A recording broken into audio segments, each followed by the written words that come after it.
March 15th, 1623. Dawn hasn't broken over Istanbul yet. The sky is that particular shade of black that makes even torches seem like they're drowning. Inside Topkapı Palace, behind doors carved from Lebanese cedar and reinforced with iron bands forged in Damascus, someone is screaming. Not the scream of childbirth, not the scream of mourning. This is the sound of a mind breaking in real time. The guards outside, men who've stood over dying soldiers, who've witnessed executions, who've heard every variety of human suffering. These guards take 3 steps backward from the door. 3 steps. One will later write in his personal journal, recovered centuries later from a family estate in Anatolia. I have heard men die on the battlefield. I have never heard anything like what I heard that night.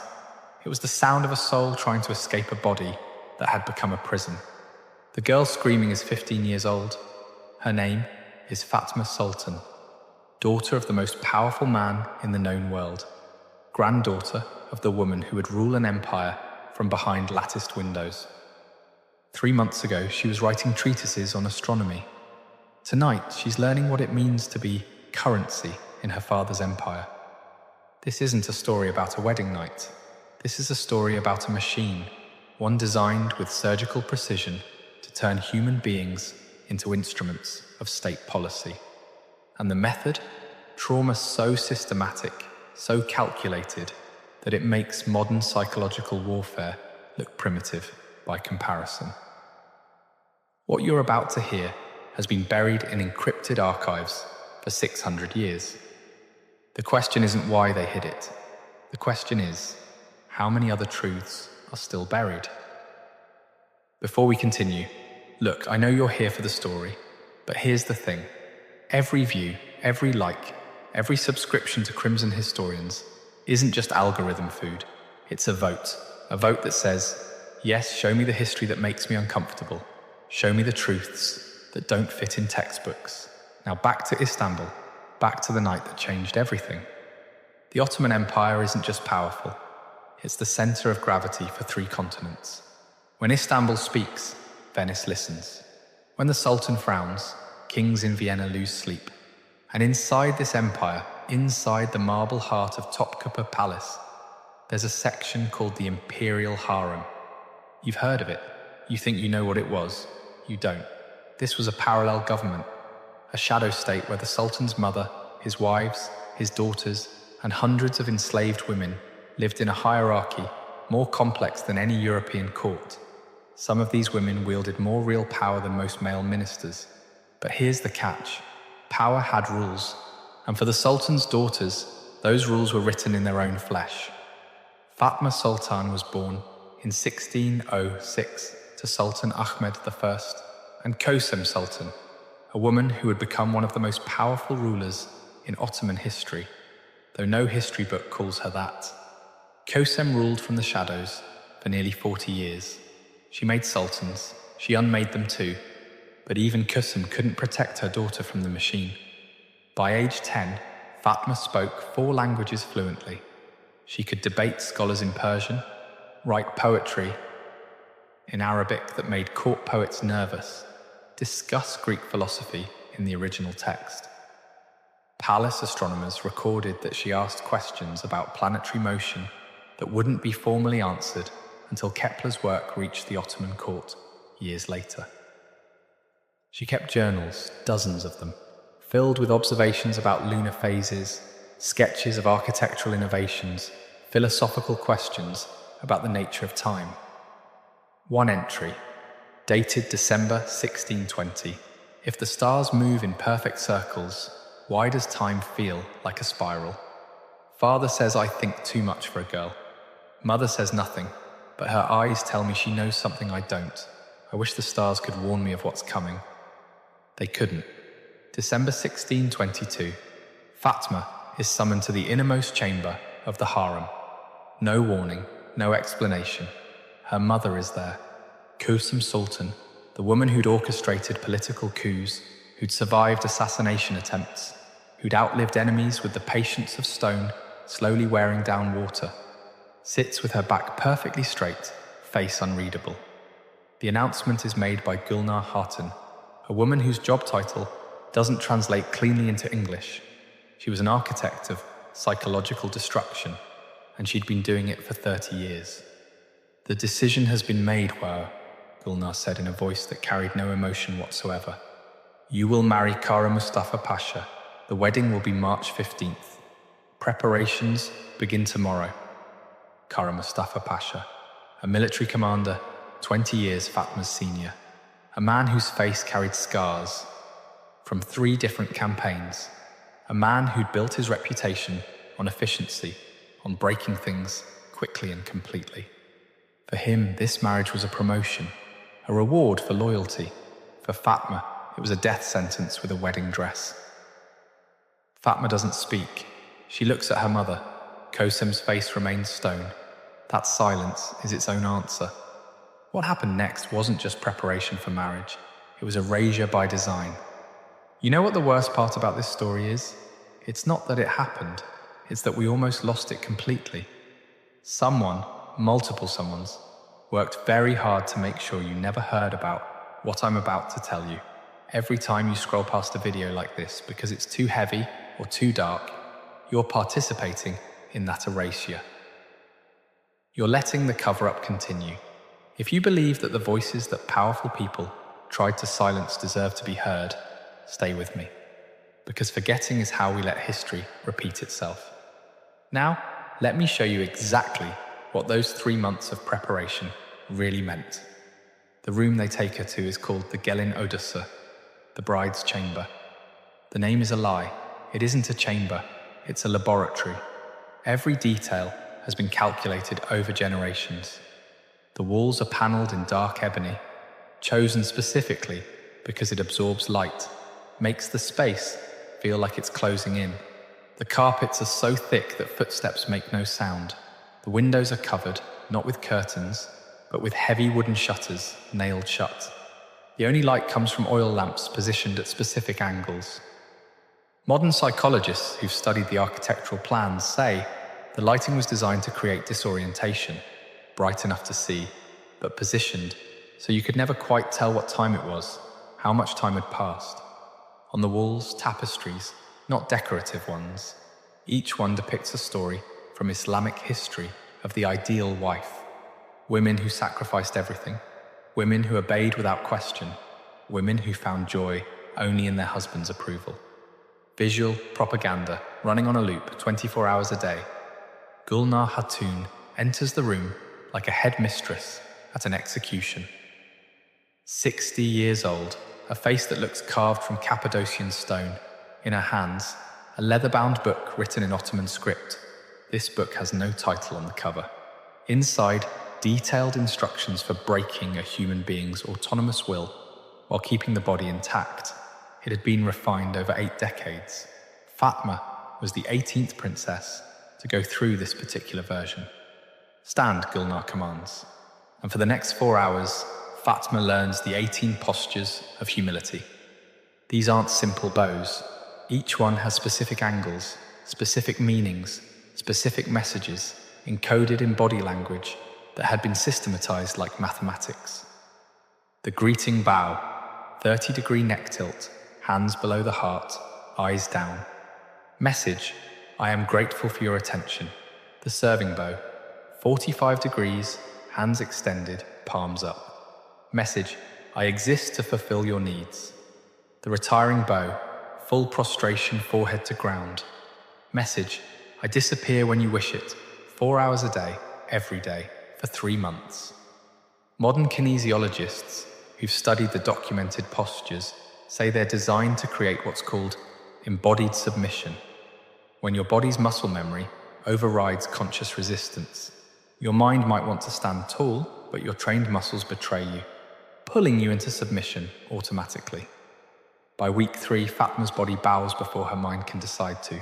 That was the point. They came for her voice next. 43 words. That's what Fatma's entire vocabulary was reduced to. Not 43 word types.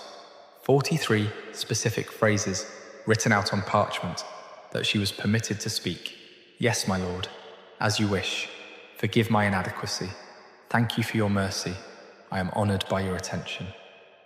43 ways to disappear while still making sound. Any deviation? Any attempt to speak outside this list? The first time, forced fasting, 24 hours without food. The second time, the reflection cell, a space barely large enough to sit in, pitch black for 6 hours.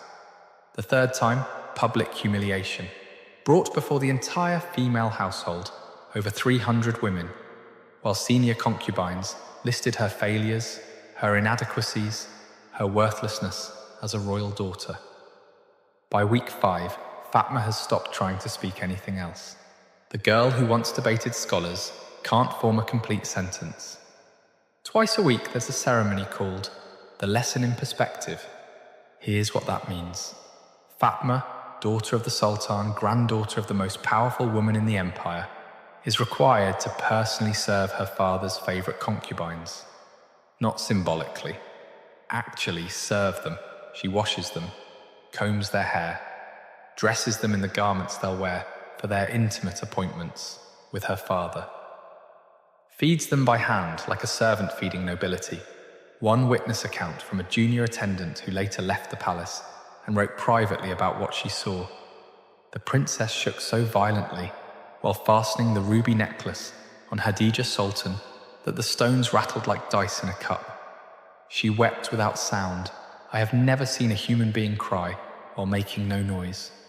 It was like watching a ghost try to mourn its own death. This wasn't random cruelty. This was systematic psychological warfare designed to accomplish one specific goal: destroy the princess's sense of rank, worth, and identity. Make her understand in her bones that even enslaved women who share her father's bed have more value than she does. By week 8, Fatma's hands don't shake anymore when she dresses the concubines. Not because she'd accepted it, because part of her had stopped being present. Beneath the harem, in rooms that weren't on any official palace maps, they'd built replicas. Exact replicas of bridal chambers. And in these rooms, mannequins, not simple ones. These had been commissioned from Venetian craftsmen who specialized in anatomical models for medical schools. They were detailed, disturbingly detailed. And Fatma, 15 years old, mind already fracturing from 3 months of systematic abuse, was brought to these rooms twice a week. Under the supervision of elderly women who took notes in Persian, she was required to rehearse. Practice scenarios no child should know exist. Every reaction was documented. Subject displayed fear response. Session extended. Subject exhibited tears. Additional conditioning required. Subject showed physical resistance. Increased sessions ordered. They were building a manual, a technical guide, how to ensure the wedding night goes smoothly. One of these manuals was discovered in 2019 in the Topkapı archives. It's written like a medical textbook. Clinical, detailed, horrifying in its bureaucratic precision. The psychologist who reviewed it said it reads like a CIA torture manual from the 1950s, except this one was written in 1623. 7 days before the wedding, Fatma is moved to an isolated pavilion in the palace gardens. The Gelin Köşkü. No one can enter or leave, no sound from outside can penetrate. Her diet becomes regulated by the ounce. Not for health, for mood control. Pomegranates, honey, almonds, goat's milk, and exotic spices from Yemen. Modern chemical analysis of similar historical recipes suggests these spices contained compounds we now recognize, mild sedatives, substances that induce dreamlike compliance, natural anxiolytics. She bathes twice daily in waters infused with valerian root, poppy extract, orange blossom. Not for cleanliness, for chemical sedation. The walls are covered in mirrors, Venetian glass, expensive, positioned strategically. Everywhere Fatma looks, herself, watching herself, policing herself. It's a technique the Sufis called muraqabah, self-observation for spiritual growth. Here it became a weapon, making the victim her own guard. On the final night, they give her a special tea. The recipe was recovered from palace medical records. It contained concentrated poppy milk, crushed mandrake root, and a third substance historians believe was an early dissociative compound. The goal wasn't sleep, the goal was separation, mind from body, present in flesh, absent in spirit. As she drinks it, sitting alone in that pavilion, surrounded by mirrors showing her infinite fractured reflections, Fatma's last coherent thought, recorded in a journal entry she wrote hours before, was this: "Tonight the stars will still move, tomorrow they will still be there, but I won't be able to see them anymore. Not really. The girl who loves stars is about to become someone else, someone I don't know. Mother says this is what it means to be a woman of power. If this is power, I would rather be a slave with a soul." Then the fog rolls in, and the girl who loved stars stops existing. March 15th, 1623. Istanbul is celebrating, the entire city. Processions wind through streets, perfumed with burning frankincense. Musicians from 3 continents compete to be heard over the roar of 100,000 people. In Topkapı's grand halls, mountains of food cover tables made from Lebanese cedar, whole roasted lambs, towers of fruit, pastries dripping with honey. Janissaries, the empire's elite soldiers, perform martial demonstrations, their swords flashing in choreographed combat that draws cheers like theatre. Coins are thrown to crowds, prisoners are released from jail in honor of the Union. The whole city is drunk on the glory of imperial power, and in a private chamber, Fatma sits motionless. Court physicians are monitoring her. Their notes from that afternoon: pulse, weak, irregular, skin, cold despite braziers, eyes unfocused, tracking movement poorly. Subject appears conscious but unresponsive to direct questions. Sedative tea administered as per protocol. Proceeding to ceremony. She's awake, but not present. When night falls, the public celebration ends. The private ceremony begins. The structure had been built during the reign of Mehmed the Conqueror, over 150 years earlier. 3 stories, octagonal, each floor designed for a specific phase of the ritual. Fatma is escorted by a procession of women carrying candles through darkened gardens. The only sound, fabric rustling. No one speaks. At the entrance, they pause. In that pause, maybe 5 seconds, one of the younger attendants would later swear she heard Fatma whisper something. Not in Ottoman Turkish, in Greek. A prayer to Artemis, the virgin goddess. A prayer from before Islam, before the empire. A prayer so old it predates the palace itself. "Lady of the moon, if you can hear me, let me die before dawn." Then they enter. 3 hours, in waters steaming with Damascus rose, jasmine, sandalwood, Somali amber. The ointments applied to her skin weren't just perfume. Modern forensic analysis of similar historical preparations shows they contained diluted opium derivatives, substances that cause what physicians today call dissociative euphoria, where the body continues to function, but the conscious mind retreats into a kind of waking dream state. The goal: a body that stops resisting, even as the mind screams. One of the attendants recorded, "The princess did not struggle. She did not react. Her eyes were open, but she did not see us. It was like bathing a beautiful corpse. White silk embroidered with gold thread, pearls from the Persian Gulf. A crown so heavy it forces her head down by sheer weight, but hidden within the beautiful costume. Internal cords that bind her torso, restricting deep breathing. Clasps designed to make the garment nearly impossible to remove without help. Weighted jewelry that acts as functional restraints. Shoes with thick, unbalanced soles that make running impossible. The wedding dress is a prison disguised as splendor. Meanwhile, in another chamber, Kara Mustafa Pasha is receiving his own instructions. Senior military advisors. Veterans of a dozen campaigns, teaching him specific phrases designed to establish dominance. Physical positioning techniques. Methods of intimidation refined on battlefields. He's being prepared not for love, he's being prepared for conquest. The same tactics he'd used to break enemy commanders, now applied to a 15-year-old girl. Zifaf, that's what they called it, the Ascension. The room's walls are covered in tapestries depicting military victories, cities sacked, armies crushed, princesses captured in war. The message is explicit. What happens in war will happen here. The bed has been fitted with concealed rope systems for safety, cushions soaked in sedative oils, lighting controlled to create maximum psychological impact.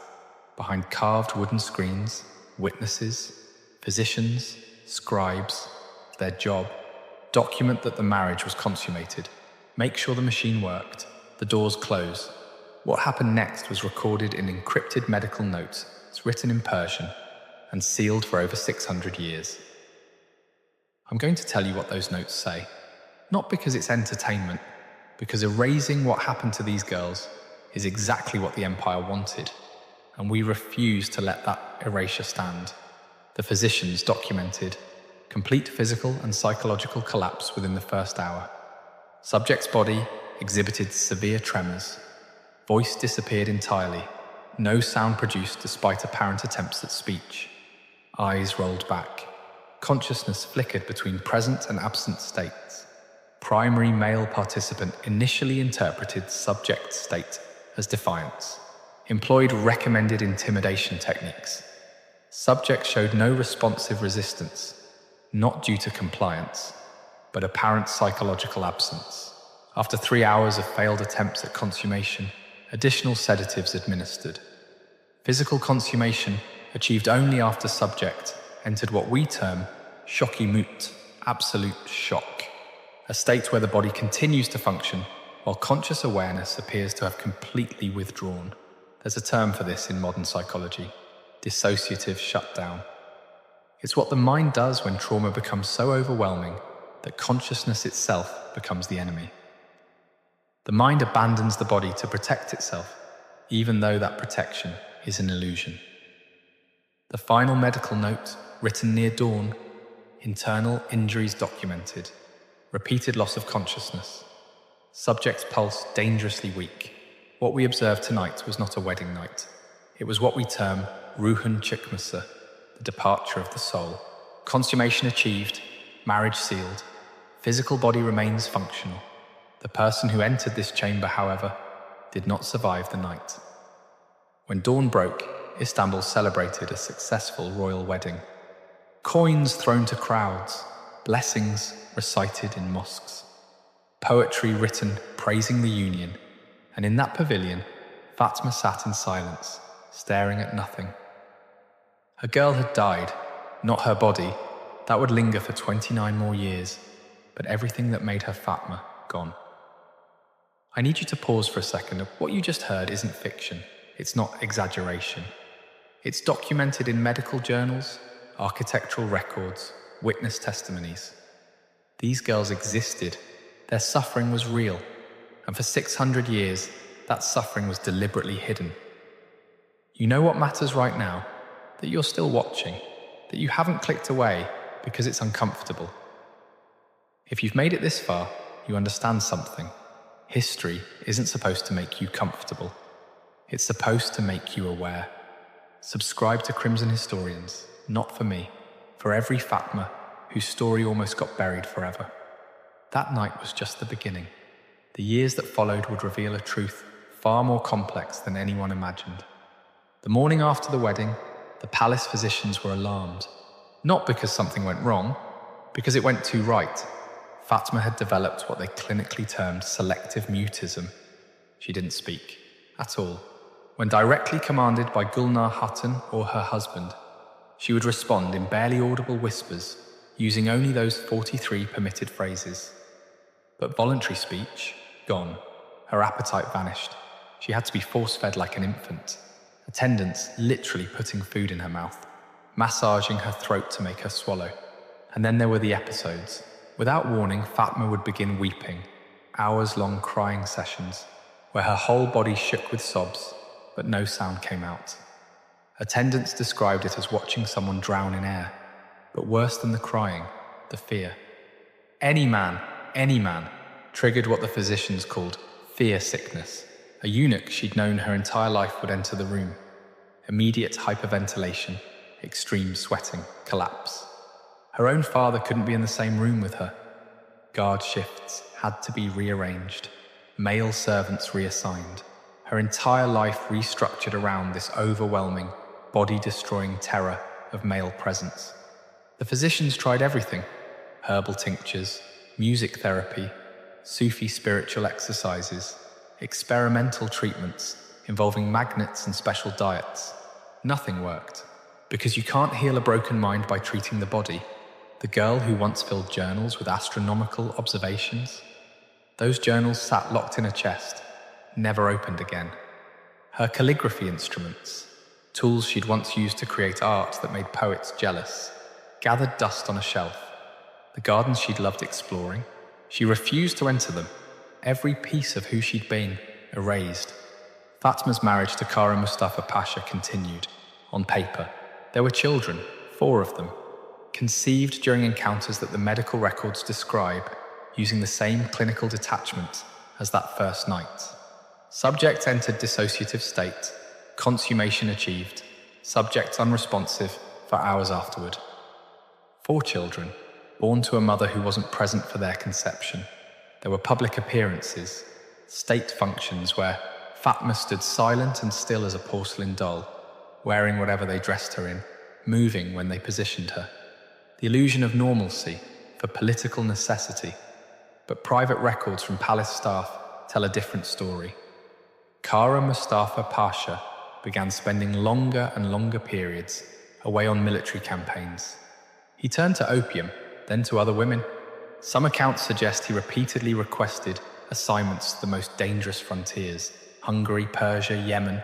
One letter, written to a military colleague and discovered in Austrian archives, reads, "They gave me a bride and told me it was a reward.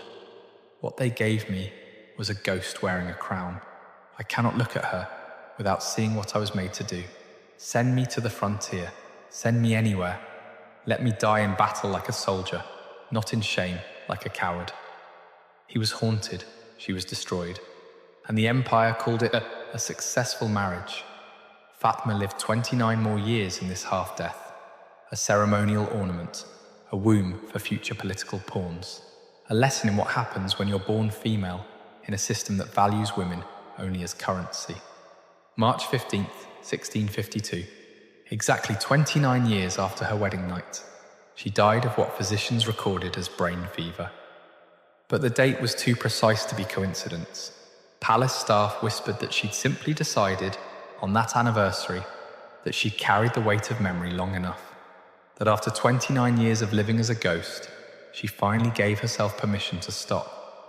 Her death was marked with appropriate ceremony, and then forgotten.